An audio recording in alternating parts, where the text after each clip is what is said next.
歡迎大家收聽香城討論區即時新聞報導。現在由黃一心報導新聞。昨日天神村一名會考生懷疑因為做咗中文科中文卷5後，疑似變得好傻好天真。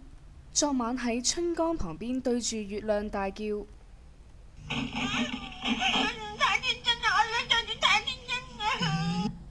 有其他考生直言份卷似考彩數多過實力，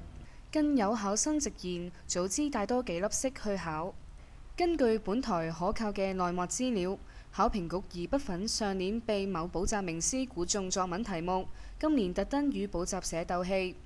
並用10多萬考生前途教飛。有傳下年中文卷1嘅中文字將用甲骨文代替，以屠殺更多會考生。另外，今年中文科卷5亦錯漏百出，閱讀材料中一句潛水怕屈機，令人百思不得其解，難免令人聯想到考評局為與補習社鬥氣而匆忙重新出卷，以致錯漏百出。同時亦令人懷疑考評局係咪為咗帶領潮流先向會考生屈機，或者真係太傻太天真。近日喺網上流行嘅中文卷5範文亦非常流行，其內容為：致黎局長，